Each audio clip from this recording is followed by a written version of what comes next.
আজই ডাউনলোড করুন আর এনজয় করুন আপনার পছন্দের শো। যেখান থেকে স্ক্যামটা করা হচ্ছিল সেই জায়গাটাকে পুলিশ আইডেন্টিফাই করতে পেরেছে। ওই জ্যোতিদের বাংলোর কাছাকাছি কি? হ্যাঁ। ঋষি, এসব কি শুনছি? তোমার ডিজিটাল লকার নাকি হ্যাকড? হ্যাঁ। মাই গড, এবার কি হবে? মেশো, আমাদের পুরো সিস্টেমটাই হ্যাক হয়েছে। আর পুলিশ এখনো যারা স্ক্যাম করেছে তাদের কোনো ডিজিটাল ফুটপ্রিন্ট খুঁজে বের করতে পারেনি, তাই তাদের ধারণা পাসওয়ার্ডটা আমার ফোন থেকেই লিক হয়েছে। সেটা কি করে সম্ভব ঋষি? তুমি তো পাসওয়ার্ড দিয়ে ফোনটা লক করে রাখো।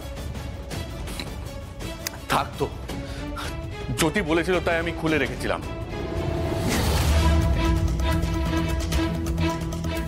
কি বললে? তুমি তোমার ফোন আনলক করে রেখেছিলে?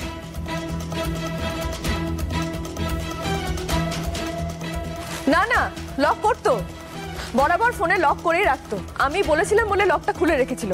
কেন, কি সমস্যা তাতে? আমি ওর স্ত্রী, আমি বললে ও ফোনটা আনলক করে দেবে, এটা তো স্বাভাবিক ব্যাপার, তাই না? আমি বুঝতে পারছি না, ফোনটা তো হ্যাক হয়নি, হয়েছে গোটা সিস্টেমটা।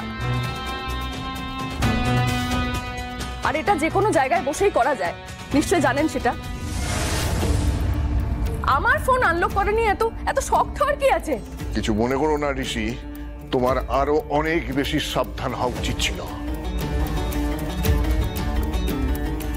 তুমি যখন জানো যে তোমার ফোনের মধ্যে ডিজিটাল লকারের সমস্ত কোড রয়েছে, তখন তুমি সেটাকে আনলক করে রাখো কি করে?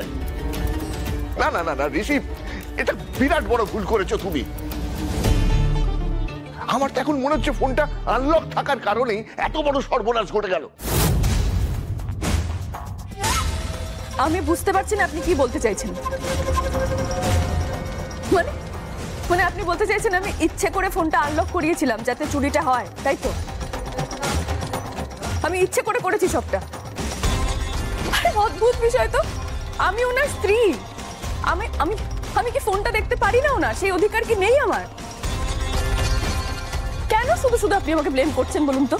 হ্যাঁ মেশো, প্লিজ আপনি এসব নিয়ে জ্যোতিকে কিছু বলবেন না, এতে ওর কোনো দোষ নেই। এর পেছনে অনেক বড় একটা চক্র কাজ করছে, আপনি সেটা বুঝতে পারছেন না। তবে হ্যাঁ, টেনশনের কোনো কারণ নেই। যেখান থেকে স্ক্যামটা করা হচ্ছিল সেই জায়গাটাকে পুলিশ আইডেন্টিফাই করতে পেরেছে। একটু আগে জিৎ বসু আমায় ফোন করেছিলেন, উনি বললেন উনি ওখানে পৌঁছে গেছেন আর পুরো বাংলোটাকে ঘিরে নেওয়া হয়েছে, ওখান থেকে কেউ পালাতে পারবে না, কেউ না।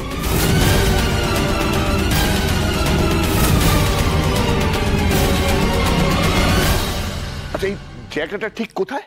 আমাদের বাড়ির একদম পাশেই, আমাদের পাড়া আর পাশের পাড়ার মাঝামাঝি। আমি সেখানেই যাচ্ছি।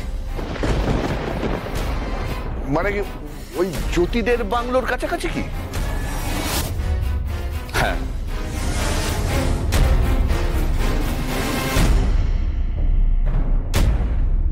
সর্বনাশ, তাহলে তো দিদিরা ধরা পড়ে যাবে। কি করব, কি করে বাঁচাবো দিদিকে আমি? ঋষি তো আবার ওখানেই যাবে বলছে।